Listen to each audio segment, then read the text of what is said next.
ẹ wo lady tẹ̀ ń wo yìí orúkọ ẹ̀ máa jẹ́ àríkẹ́ slow ó dà kún jẹ́ ẹwà tómi náà ó dà kún mọ́ Ìlọrin ṣáìdì Ìlọrin yẹn ni nígbà téèyàn wò sùn ẹ̀yin náà wo picture yẹn tó dẹ̀ yọ egungun ìhà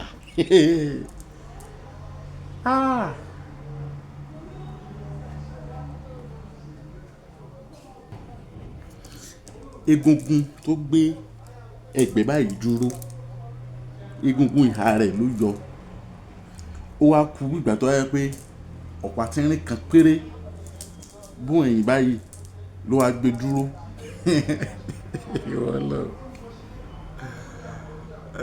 ṣé ẹwà ni ká pè ní àbí nítorí okó as in ó yọ gbogbo egungun bí ẹ̀gbẹ́ egungun bíbà ó dẹ̀ yọkù mẹ́rin péré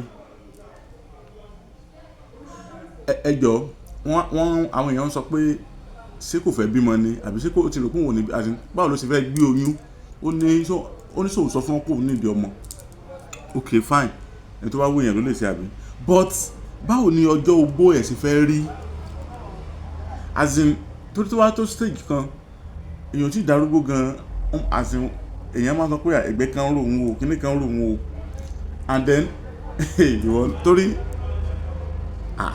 oge mọ̀ wá oge ṣíṣe mọ̀ ti fẹ́ máa fa nǹkan mi o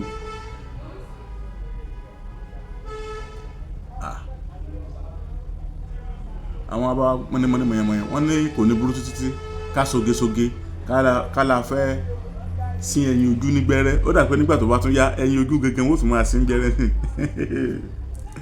egungun ìhà báyìí èèyàn dẹ̀ yọ abẹ́yẹn náà rí nítorí kíni ṣé nítorí okó ni azin kíni adùn ayé tó wà nú ẹ̀ kíni azin ó sàmà ní kankan tó ti torí ẹ̀ sí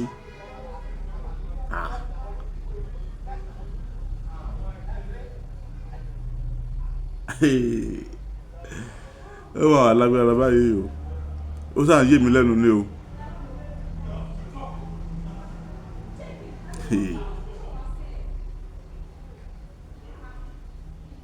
ẹ ṣeun o tẹ́ ń wò wá o kò ní bàjẹ́ fún yín o àǹfààní wà fún láti polówó ọjà yín o. Atoni ìgbàlọ́lọ́ ń jalajala aluwala. Ọba tó yanjú ìṣòro ẹ̀dá ní rọrùn. Tó wá fi bàbá Mẹ́yà sí spiritual consultant kẹwàá ní Nàìjíríà. Pẹ̀lú kún fáyà kún ọlọ́run náà. Ó ní kí gbogbo ń táyé ti dé. Tó bá ti dọ́dọ̀ bàbá Mẹ́yà sí kí gbogbo ẹ̀ máa tú bí sí ni láì. Wọ́lá oníṣẹ́ ńlá Mahama. Wọ́lá sírí Súrátù Yásìn nínú Kúránì Karim. Àwọn ọmọ tó mú kó mu fàfàkúfà kí wọ́n filẹ̀ fúnra wọn. Kí ló ń jẹ́ ìjákulẹ̀ lórí iṣẹ́? Àmúbọ̀kọ àbíyáyá. Disappointment, promise and fail. Business connections. Obìnrin tó fẹ́ lóyún tó fẹ́ bímọ ọkùnrin tí ò lè ṣèṣe akọni lọ́dọ̀ obìnrin ìtọ́jú ẹ̀ wà dáadáa tẹ bá rẹni tó ń fojú kó jàǹkárí wọ̀ kò ní rí bẹ́ẹ̀ mọ́ mọ́ṣálá ẹ máa bọ̀ lọ́dọ̀ bàbá Mẹ́yà sí spiritual consultant nílùú Àbújá FCT ẹ tún lè pè wọ́n sórí aago 0913-838-3600 tàbí 0812-637-5711 ìlànà àmọ́ inshallah.